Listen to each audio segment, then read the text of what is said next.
Oh, excuse me. I'm so sorry. I was just checking my Facebook page. I don't want to miss anything. Hi, it's Karen. Does this example sound or feel familiar? This type of behavior is the very thing that propelled me to choose my topic.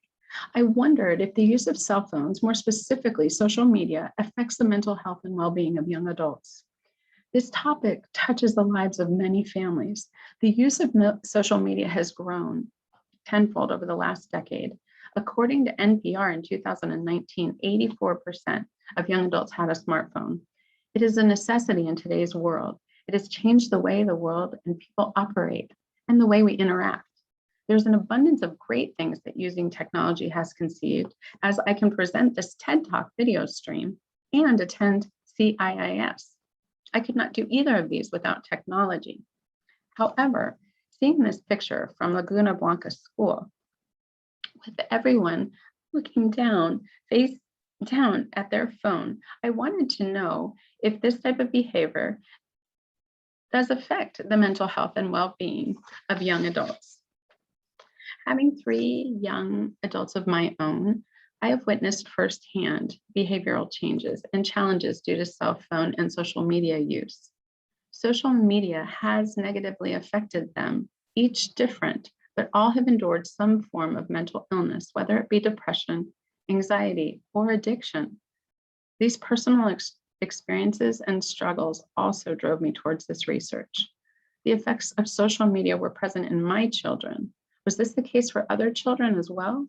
Young adults are the backbone of our future, and if they are struggling due to social media use, it is up to us to figure this out so that we can intervene.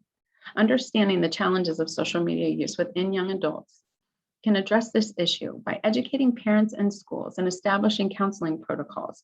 In addition, it would help to create regulations and laws that govern and protect young adults, clearing their path for a healthier tomorrow. To be clear, the population of young adults is people in their late teens to early 20s.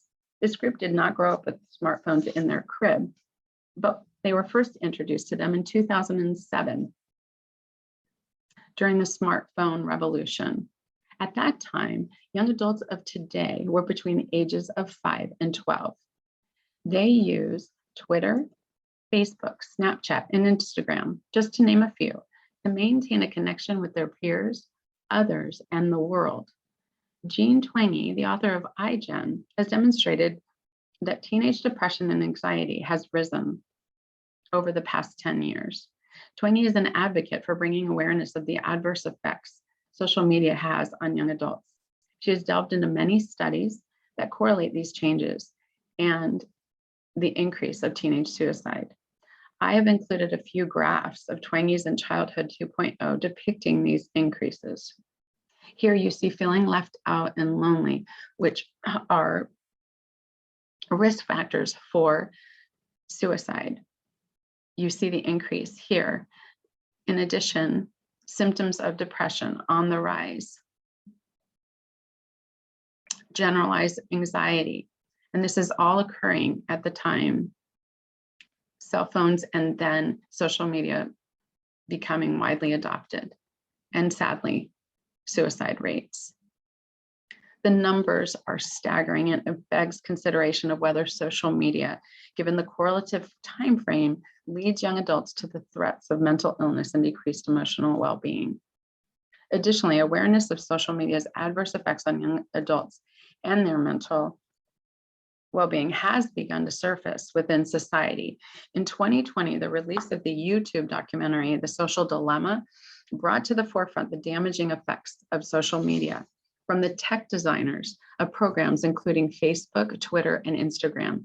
They say it is more than advertising. They are using algorithms to manipulate you into keeping you connected to their sites.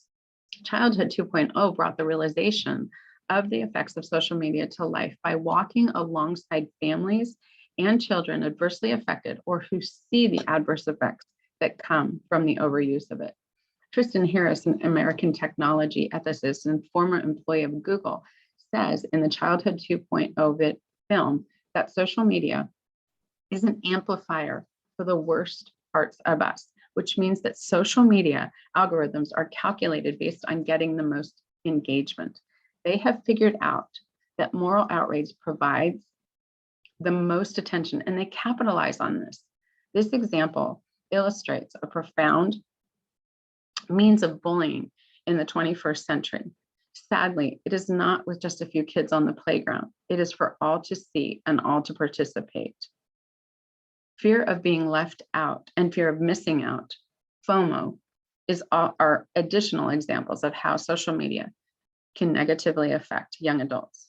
Another striking bit of data from 2019 shows that pornographic sites are visited more frequently than Amazon,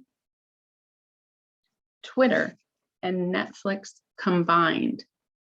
This number includes adults, but pornography is readily available to young adults, bolstering through social media platforms unsolicited. Childhood 2.0 states that 27% of all unfiltered video content is pornographic or explicit. Knowing this, it cannot be suitable for young minds that are not fully developed and do not wholly even understand what sex is. This certainly must play a part in contributing to mental illness and poor emotional well-being. Childhood 2.0 and the social dilemma impacted me and pushed me even further into wanting to find out more about how social media affects young adults. Negative text messaging, online bullying, and sexual predators introduce young adults to an inner world of danger. Many young adults use it throughout the night, interrupting their sleep. Poor sleep habits have been linked to depression and anxiety.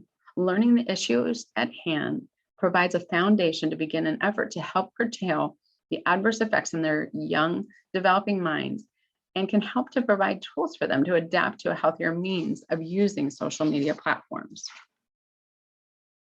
There have been studies done to determine if social media affects mental illness and the well-being of young adults. Still, there is not a lot available, given that it is a new phenomenon occurring within the last decade. I want to contribute to this research. Factors to consider would include how often young adults use social media, how much is too much, at what time of day, and how are they influenced by what they see and do. Does distraction create any issues? And how does less eye-to-eye contact or in-person contact, or how they contribute to, how they would contribute to negative mental health consequences and altered well-being of young adults. My goal is to use a qualitative method framework to get a bigger picture of how parents and young adults perceive social media, how it is being used, and what they might recognize as concerning. Cell phones and social media are here to stay. As one dad put it in the film Childhood 2.0, the train has left the station. This project is not to disband social media. I do not think that is possible, but to develop an awareness and understanding of how it works. Learning the pitfalls of social media and understanding its manipulative power will help to facilitate change and minimize the risks of mental illness and well-being in young adults. I liken it to a probiotic designed to maintain the balance of good bacteria within the body. Knowledge of the impact of social media on young adults empowers society to help find a healthy balance of good social media use, but also maintaining the mental health and well-being of young adults. I am grateful for this opportunity to bring forth a topic that needs continued research to benefit our young adults of the future. Thank you so much.